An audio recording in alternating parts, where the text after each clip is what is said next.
Hello friends, आज मैं again आपके साथ चाइल्ड साइकोलॉजी एंड पेडागोजी के प्रीवियस ईयर एग्ज़ाम्स में पूछे गए क्वेश्चंस डिस्कस करने वाली हूँ। आई होप आपको इनसे आने वाले जेबीटी कमीशन के लिए हेल्प मिलेगी। चलिए शुरू करते हैं।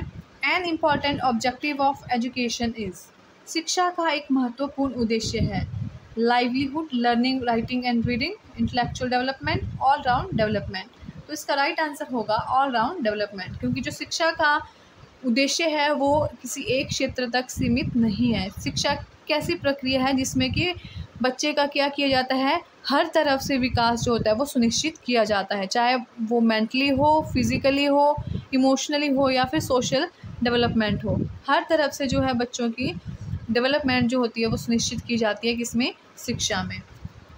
Maslow's theory of motivation is also known as, Maslow के अभिप्रेरणा सिद्धांत को डैश का सिद्धांत भी कहा जाता है। तो इसका राइट आंसर होगा theory of needs.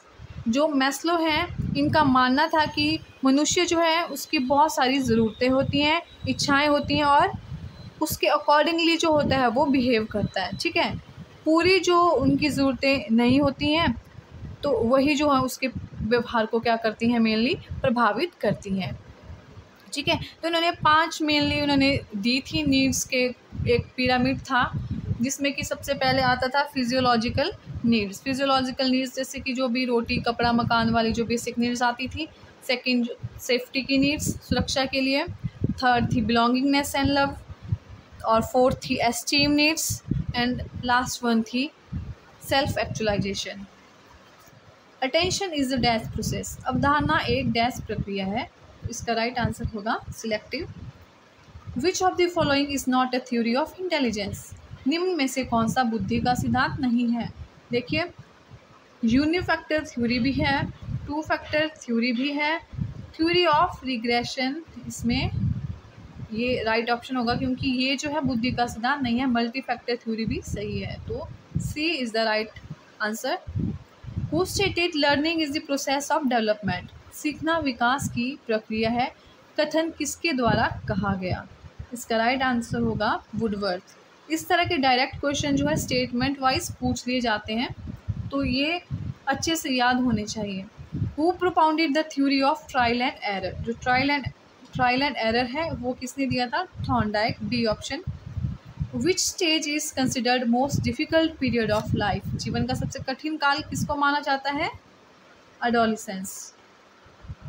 Children whose mental age is higher than their chronological age are known as, वह बच्चे जिनकी मानसिक आयु उनकी कालानुक्रमिक आयु से ज़्यादा होती है वो क्या कहलाते हैं, गिफ्टेड।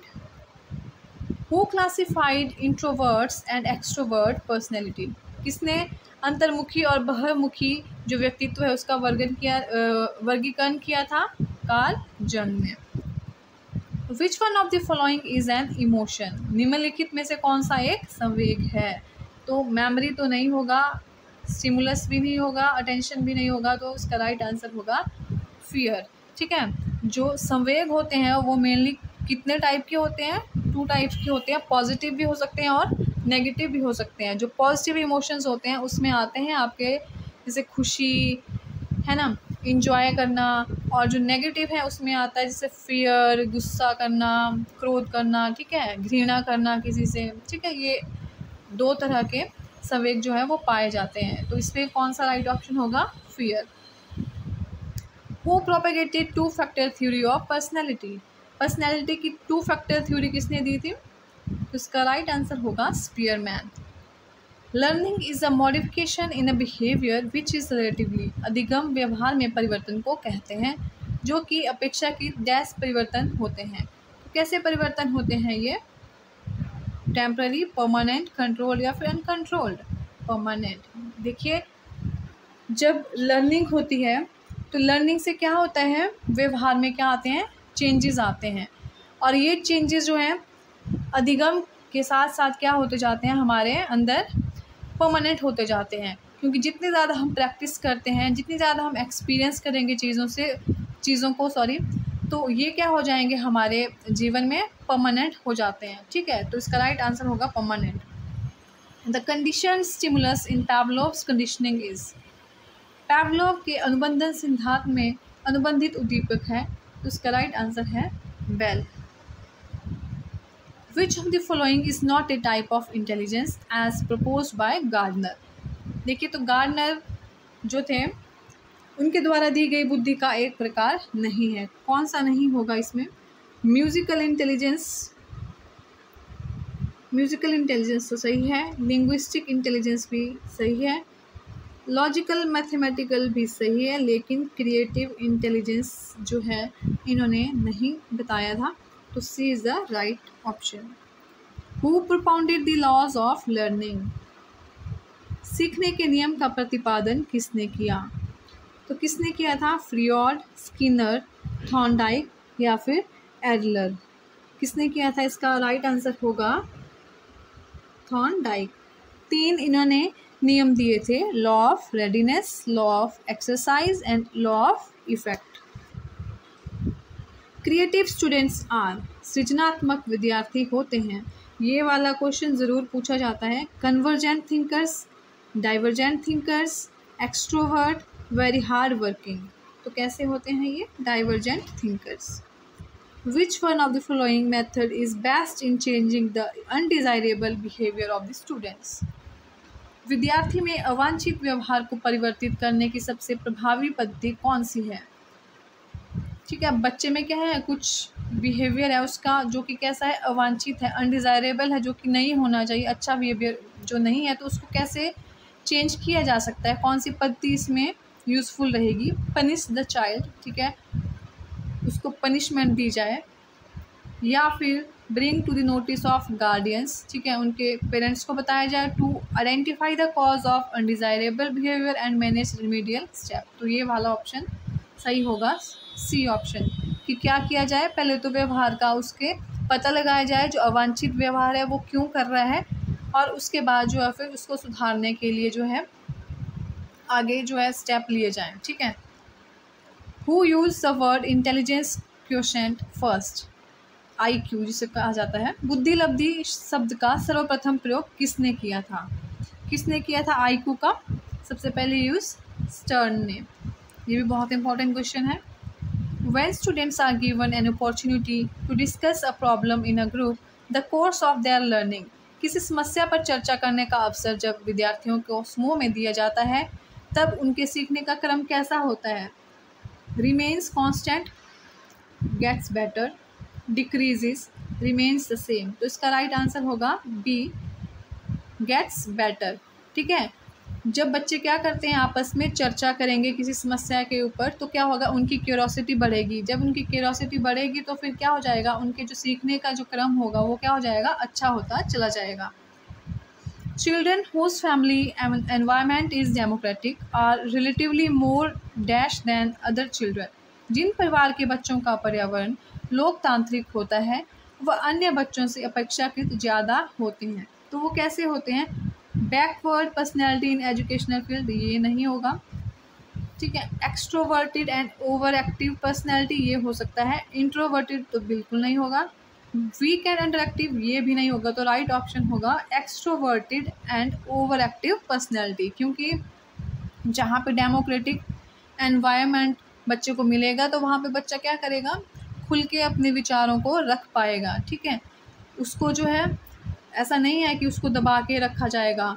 जब जहाँ पे बच्चों को जो है जिस एनवायरनमेंट में उसको दबा के रखा जाता है, तो ऐसा बच्चा जो क्या होता है वो इंट्रोवर्ट रहता है, ठीक है। तो एक्सट्रोवर्ट इसका राइट आंसर होगा। What should be done to raise the standard of education?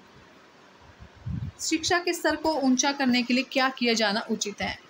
Salary बढ़ा दी जाए, pay higher salaries, continuous evaluation of text book, ठीक है, टेक्स्ट बुक की इवैल्यूएशन करते रहें, एप्रोप्रिएट रिवीजन ऑफ सिलेबस, ये तो नहीं होगा, ये भी नहीं होगा, ये भी नहीं होगा, ये भी नहीं होगा।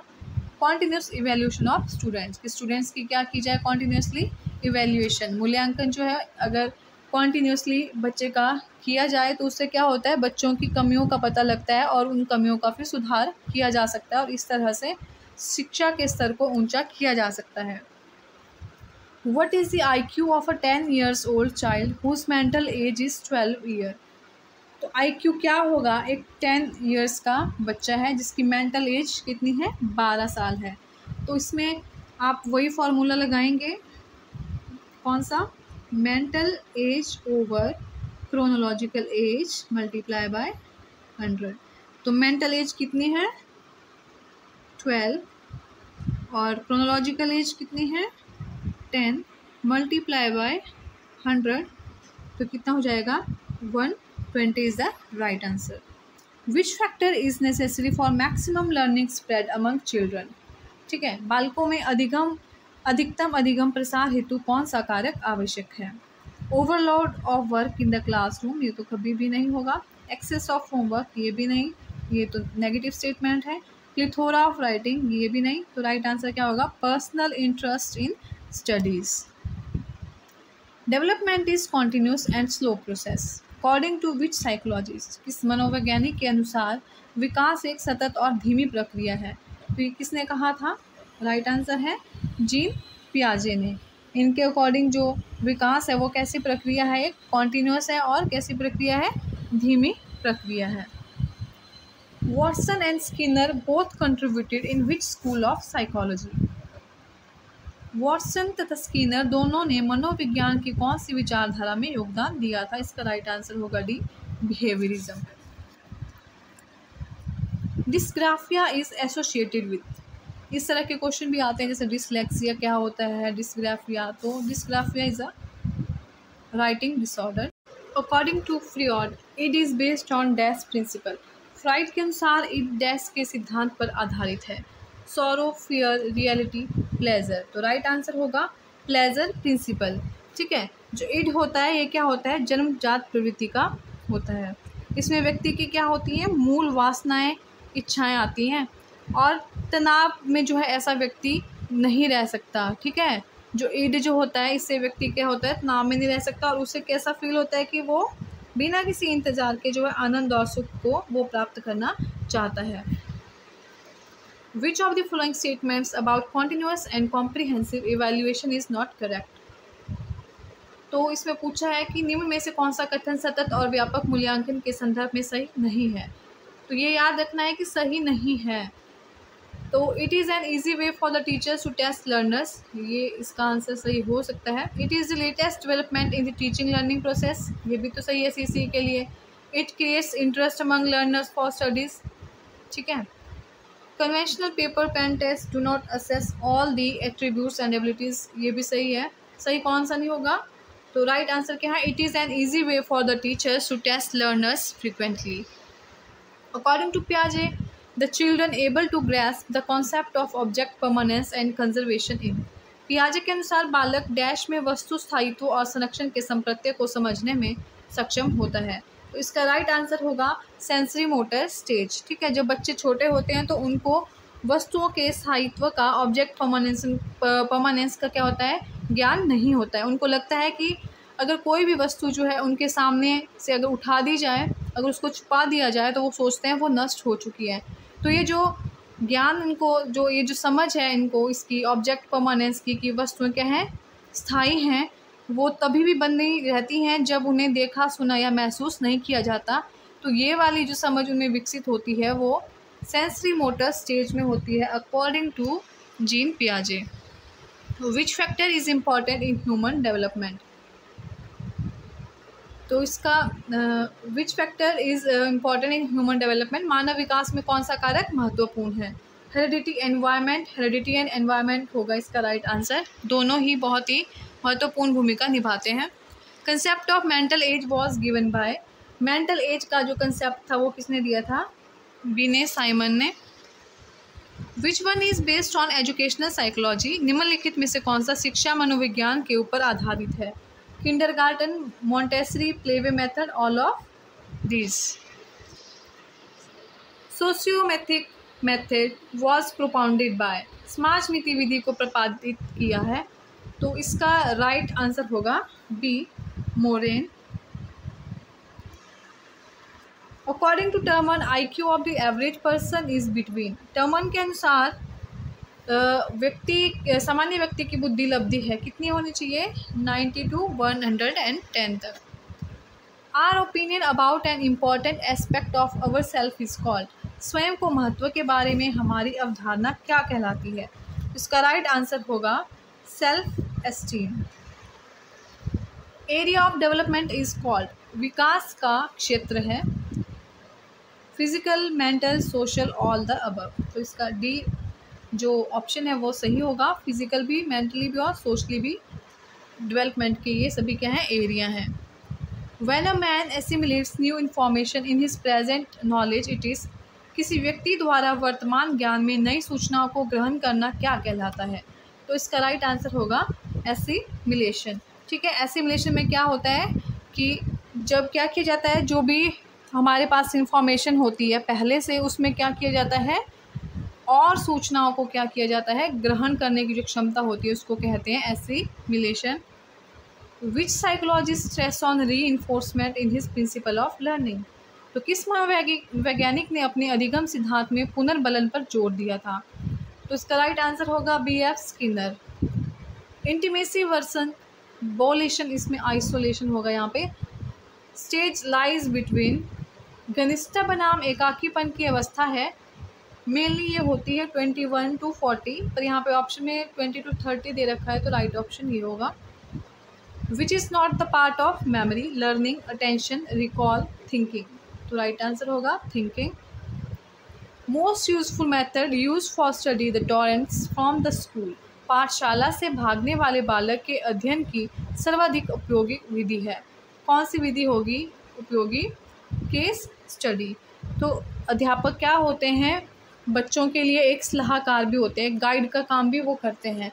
कोई भी समस्यात्मक अगर कोई बालक है तो अध्यापक को क्या करना चाहिए? उनके ऊपर केस स्टडी करनी चाहिए। ठीक है, कि उनका जो फैमिली बैकग्राउंड है उनको जानना चाहिए, उनके मित्रों से, उनके पेरेंट्स से बात करनी चाहिए और उसकी समस्या का जो कारण है उसको ढूंढना चाहिए और उसके बाद जो उस समस्या के उनका जो है समाधान किया जा सकता है। तो केस स्टडी एक अच्छा मेथड है। What is the other name of short term memory? Short term memory को और क्या कहा जाता है? Active memory. What is the meaning of loss of learned response? सीखी हुई अनुक्रिया का लुप्त हो जाना क्या कहलाता है? Extinction. Who developed the first 3 laws of learning? किसने सीखने के प्रथम 3 नियमों का प्रतिपादन किया था? थॉर्नडाइक ने। लॉ ऑफ क्या था? Readiness, law of exercise and law of effect. The intelligence quotient of a child is 150. That child will be called. किसी बालक की बुद्धि लब्धि 150 है, वह बालक क्या कहलाएगा? डल, नॉर्मल, जीनियस, इम्बिसाइल। तो सी genius. Who gave the concept of intelligence quotient for the first time in 1912? Beneath, Terman, hall और स्टर्न। तो इसका राइट आंसर क्या होगा? D stern. According to Dash, we face a specific psychosocial dilemma at each stage of life. निम्न के अनुसार हम जीवन की प्रत्येक अवस्था में एक विशेष मनोसामाजिक दुविधा का सामना करते हैं। ये किसने कहा था? तो इसका राइट आंसर होगा Erikson. In what type of memory information can be stored maximum for 20 to 30 seconds? किस स्मृति में सूचनाओं को अधिकतम 20 से 30 सेकंड तक संचित करके रखा जा सकता है? तो इसका राइट आंसर होगा short term memory. Erikson theory psychosocial has dash stages. Erikson के मनोसामाजिक सिद्धांत में डैश सोपान है। कितनी इसकी स्टेजेस हैं? 6 स्टेजेस हैं।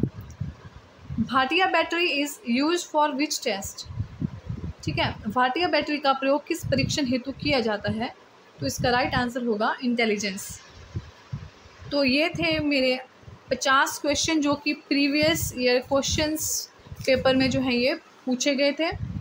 आई होप आपको ये पसंद आए होंगे। Thank you so much.